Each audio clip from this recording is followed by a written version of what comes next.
Hi everybody, this is Brian with the Instructional Tech Coordinator team here in the School District of Waukesha. We're going to go through a quick tutorial on how to enroll individuals into Blackboard 9. As an instructor or a teacher in a Blackboard course, you have the ability to add others, other students, other colleagues or teachers, and determine what level of access they will have to your course. This tutorial video will show you how to actually do that. So let's get started.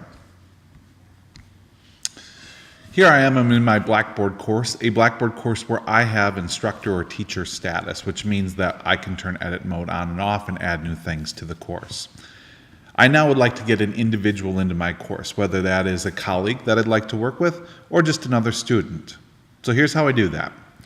I come on in under the control panel, which I have access to because I'm a teacher in the course. So I'm going to click the little drop down next to control panel, and we're going to work in users and groups. I'm now going to select users. So I'm going to click Find Users to Enroll. If I happen to know the person's first part of their email address, whether that's an adult or a student, that is the username here in the School District of Waukesha, so I could use that to enroll just by typing it in if I know that information. If I don't know that information, I can click Browse, and then I can go search for that person by their username, by their last name, whatever it might be that I'm looking for. So we're going to do it like this. And there's Wendy, the person that I was looking for. So I'm going to go ahead and click the little drop down arrow here and click Submit.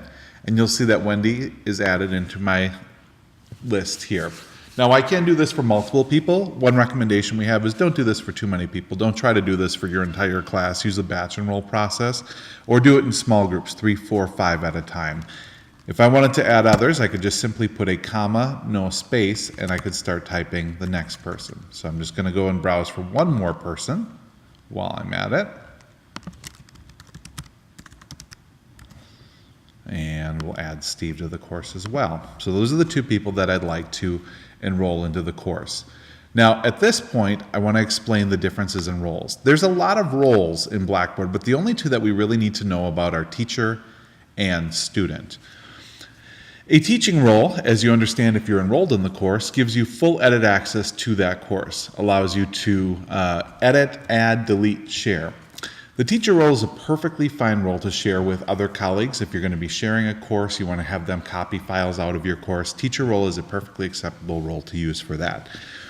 The thing that you want to be aware of is that when you enroll somebody with teacher role, though, they have access to everything in the course and they could delete anything from the course. So you definitely want to have that trust factor with the person to know that they will not do that to you. And in the event that you accidentally enroll a student as a teacher in the course, one of the things you want to do right away is contact one of the folks in the Instructional Tech Coordinator team, whether that's Wendy Liska, Ryan Enrolling, or anybody else in the technology department, to have them change that student over to a student role. You will not be able to remove a teacher. Once you've given somebody a teacher role, you'll not be able to change that role on your own. You'll have to contact somebody in the technology department to assist you with that. In this case, the student role allows them to access the course, engage with the content, just not edit or see things they're not intended to see as students. So I'm going to go ahead then and click Submit. And there you can see they're enrolled in the course.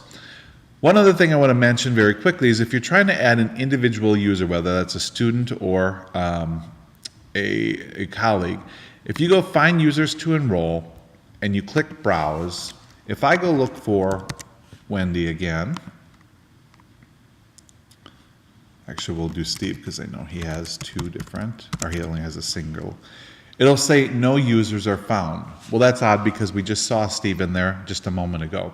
That's usually an indication that Steve is already enrolled in the course, and so I can go ahead and search for him that way. So we'll just go back out.